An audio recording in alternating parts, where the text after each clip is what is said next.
ಯಾರೋ ಎದ್ದು ಒಂದು ಹುಡುಗ ಒಂದು ಕ್ವಶನ್ ಕೇಳಿದ, ಮೇಡಮ್ ವಾಟ್ ಈಸ್ ದಟ್, ಯಾರೋ ಹುಡುಗನಿಗೆ ಕೇಳಿದರು, ನಿಮಗೆ ಸಂಬಳ ಎಷ್ಟು ಬರುತ್ತೆ ಅಂತ.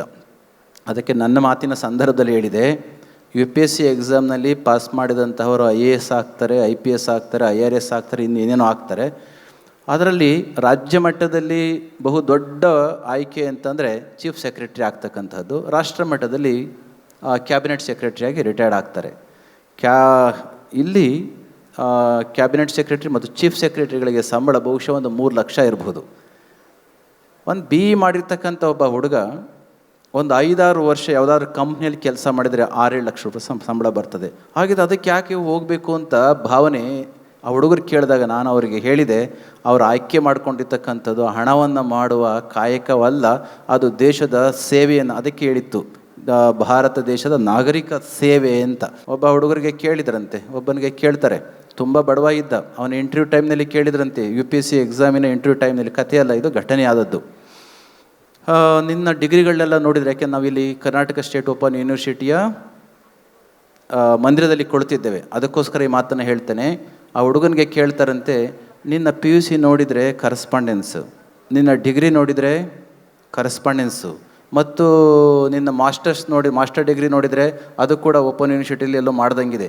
ಇದನ್ನು ಸಾಮಾನ್ಯವಾಗಿ ಒಂದು ಹಂತದಲ್ಲೇ ಭಾವನೆ ಇತ್ತು, ಈಗ ಅದು ಅಳಿದು ಹೋಗಿದೆ. ಯಾಕೆಂದರೆ ಇವತ್ತು ಯಾವ ಡಿಗ್ರಿಯಾಗಿ ಉಳಿದಿಲ್ಲ, ಅದು ಕೌಶಲ್ಯ ಆಧಾರಿತವಾಗಿರ್ತಕ್ಕಂಥ ಜ್ಞಾನದ ಜಗತ್ತಿನಲ್ಲಿ ನಾವು ಕಾಲಿಡ್ತಾ ಇರ್ತಕ್ಕಂಥ ಸಂದರ್ಭದಲ್ಲಿ ಹಳೆಯ ಕಾಲದ ಟ್ರೆಡಿಷ್ನಲ್ ಸಿಸ್ಟಮ್ ಆಫ್ ಡಿಗ್ರೀಸ್ ಪಕ್ಕಕ್ಕೆ ಹೋಗ್ತಾ ಇರ್ತಕ್ಕಂಥ ಘಟ್ಟದಲ್ಲಿ ಅವತ್ತಿಗೆ ಅವ್ರು ಕೇಳಿದ್ರಂತೆ, it looks all your education is secondary education ಅಂತ, ಅಂದರೆ ಸೆಕೆಂಡ್ ರೇಟೆಡ್ ಎಜುಕೇಷನ್ ಅಂತ.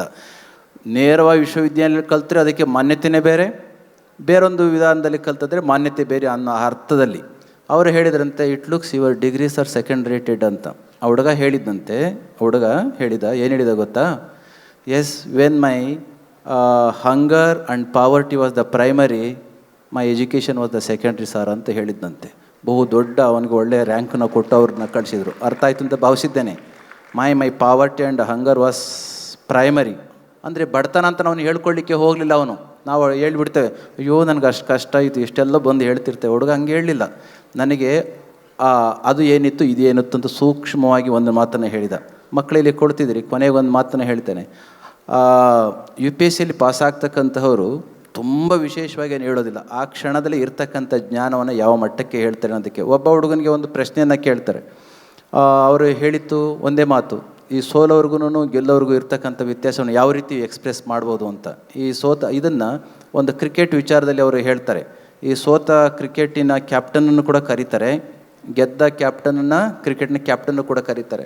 ಅವನಿಗೆ ಕೇಳಿದಾಗ ಅವನು ಏನು ಹೇಳ್ತಾನೆ, ಸೋತ captain, no sir we have played since beginning not to lose the match ಅಂತ ಹೇಳ್ತಾನೆ. ಅರ್ಥ ಏನು, ನಾವು ಗೆಲ್ಲಬೇಕು ಅಂತಾನೆ, ನಾವು ಗೆಲ್ಲಬೇಕು ಅಂತಲೇ ಆಡಿದ್ವಿ ಅಂತ ಹೇಳೋದು. ಅವನೇನು ಹೇಳ್ದ, ಸೋತವನು since beginning of the match we played the match not to lose ಅಂತ ಹೇಳಿದ.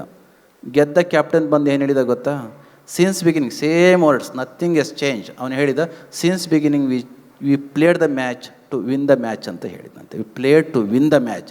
ಅಲ್ಲಿಗೆ not to lose the match ಅನ್ನೋದಕ್ಕೂ ಟು ವಿನ್ ದ ಮ್ಯಾಚ್ ಅನ್ನೋದಕ್ಕೂ ವ್ಯತ್ಯಾಸ ಏನಿಲ್ಲ. ಆದರೆ ನಮ್ಮ ಒಳಗಡೆ ಇರ್ತಕ್ಕಂಥ ಆಟಿಟ್ಯೂಡ್ನಲ್ಲಿ ಸ್ವಲ್ಪ ವ್ಯತ್ಯಾಸ ಕಾಣಿಸುತ್ತೆ.